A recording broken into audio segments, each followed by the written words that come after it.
Hi friends, नमस्कार, स्वागत है। फ्रेंड्स, आज हम एक महत्वपूर्ण टॉपिक पे चर्चा करते हैं और वो महत्वपूर्ण टॉपिक है पीपीओ, पेंशन पेमेंट ऑर्डर। हमारे उन सभी साथियों के लिए जो रिटायर हो चुके हैं अथवा जो रिटायरमेंट के वर्ष पे हैं, उनके लिए पेंशन पेमेंट ऑर्डर एक इम्पॉर्टेंट डॉक्यूमेंट्स है। और वो इम्पॉर्टेंट डॉक्यूमेंट्स है जिसके आधार पर हमारे पेंशन का असेसमेंट निर्धारण होता है। हमें कितना पेंशन मिलना है, हमारा कितना बेसिक पे है, बेसिक पेंशन है, और हमने कितना अमाउंट कम्यूट किया है और हमें कितने कम्यूटेशन अमाउंट मिले हैं। इन सारी बातों की जानकारी और साथ में हमारे जो पर्सनल डिटेल्स हैं at the time of retirement, वो सारे इंफॉर्मेशन उसमें निहित होते हैं। फ्रेंड्स, ये सच है कि जब हम रिटायर होते हैं उस समय हमें पूरी बातों की जानकारी होती है और हम उसे याद भी रखते हैं, लेकिन आने वाले 1-2 साल बाद हम उनको भूलना शुरू कर देते हैं। हमें याद नहीं रहता है कि कौन सा इन्फॉर्मेशन हमारे पीपीओ में लिखित है या हमारा बेसिक पे क्या था रिटायरमेंट के समय में, हमारा बेसिक पेंशन क्या हुआ, कितना अमाउंट हमने कम्यूट कराया और कितने अमाउंट पे हमारा बेसिक पेंशन फिक्स हुआ। इन सब बातों की जानकारी धीरे धीरे हम स्मृति से विलुप्त होने लगती है फ्रेंड्स। और उसी समय हमारा पेंशन पेमेंट ऑर्डर जो है वह हमें याद दिलाता है। हम उसे देख के रिकलेक्ट करते हैं कि हमारा ये इन्फॉर्मेशन है, क्योंकि रिटायरमेंट के बाद आपका जो बायोडाटा अथवा जो प्रोफाइल अथवा डिटेल्स होते हैं वो आपके कंसर्न पेरेंट ऑर्गेनाइजेशन में धीरे धीरे वो ख़त्म हो जाते हैं अथवा अलग रख दिए जाते हैं या थोड़ा उनका मिलना डिफ़िकल्ट हो जाता है। लेकिन बेसिक पीपीओ आपका एक ऐसा बेसिक डॉक्यूमेंट है जिसके आधार पे हम अपने पेरेंट ऑर्गेनाइजेशन को आप रिमाइंड कर सकते हैं, पूछ सकते हैं कि किस बारे में अगर कोई भी आपको दिक्कत आती है तो आप उससे जानकारी ले सकते हैं। अभी हाल ही में कुछ केस ऐसे आए हैं जिसमें ये पता चला कि जो हमारे साथी थे उनकी देहांत हो गई और एक्सपायर्ड हो गए, और जब फैमिली पेंशन के लिए उनका अप्लाई किया गया तो उनके हेड ऑफिस से इस बात का एक क्वेरी रेज किया गया कि जो स्पाउस है वो नाम डिफ़र कर रहा है, और स्पाउस का नाम डिफ़र करने से उनके फैमिली पेंशन को फिक्स करने में बहुत ही दिक्कतों का सामना करना पड़ा, क्योंकि फिर ये प्रूफ स्पाउस का नाम ये है और जो कि पीपीओ में डिफ़र कर रहा था उसके लिए फिर आप नोटिफिकेशन गजट करिए, एफिडेविट दीजिए और विभिन्न प्रक्रियाओं से गुजरने के बाद तब जाके आपका फैमिली पेंशन फिक्स होगा कि सही स्पाउस को फैमिली पेंशन मिल सके। ऐसे में हमारे सभी साथियों से आग्रह है जो रिटायरमेंट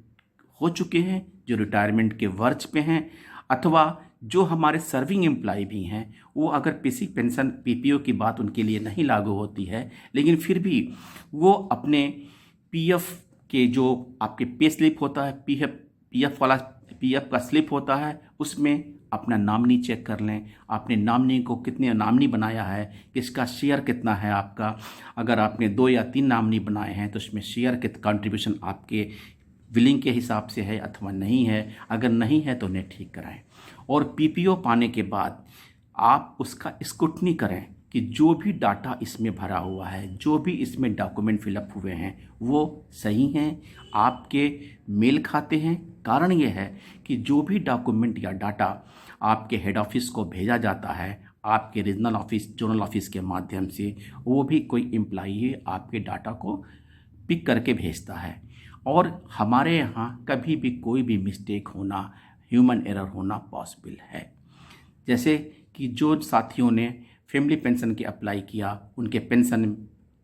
पीपीओ में उसका नाम RITA लिखा था और जबकि उनका एक्चुअल नाम RATA था। ये थोड़ी थोड़ी मिस्टेक है, जैसे इंदिरा को अगर आई हटा के निद्रा हो जाए, इस टाइप की मिस्टेक्स हो सकता है। लेकिन इस टाइप के मिस्टेक से अगर आने वाले दिनों में दिक्कत होगी तो कितनी परेशानी होगी, क्योंकि स्पाउस को फैमिली पेंशन ना मिलने में, डिले होने में अथवा दौड़ धूप करने में बहुत ही प्रॉब्लम फेस करनी पड़ती है। ऐसे में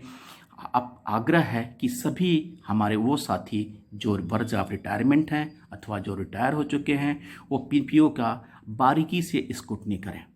उसमें देख लें कि आपका जो भी डाटा इसमें भरा हुआ है, आपका पीएफ एम्प्लॉय नंबर सही है, आपका नाम मैच कर रहा है, आपकी पत्नी का नाम मैच कर रहा है, नाम आपके पत्नी और आपका फ़ोटोग्राफ उसमें लगे हुए हैं,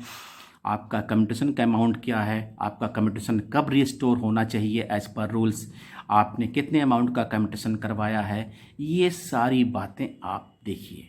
और इससे निश्चित हो जाइए, सिर्फ एकदम श्योर हो जाइए कि जो भी डाटा फिलअप है वो सही है। अगर किसी प्रकार की डिस्क्रिपेंसीज हैं, कोई बदलाव है, कोई अथवा जो रिटायर हो चुके हैं वो पीपीओ का बारीकी से स्क्रूटनी करें।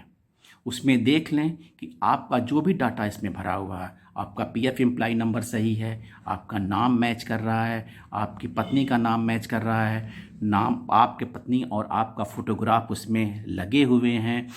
आपका कम्यूटेशन का अमाउंट क्या है, आपका कम्यूटेशन कब रिस्टोर होना चाहिए एज़ पर रूल्स, आपने कितने अमाउंट का कम्यूटेशन करवाया है, ये सारी बातें आप देखिए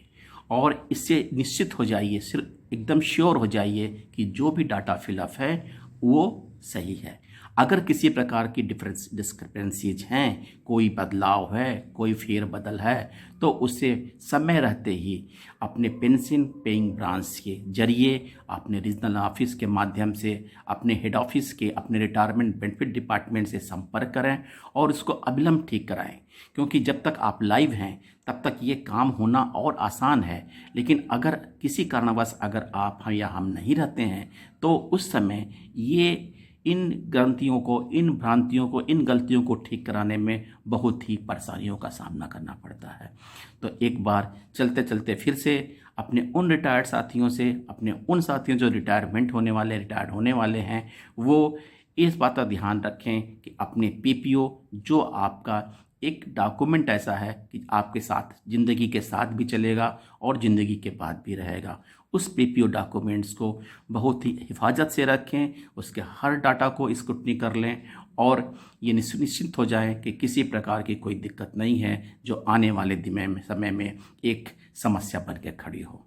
थैंक यू फ्रेंड्स, आज के चर्चा के विषय में आपको समय देने के लिए थैंक यू।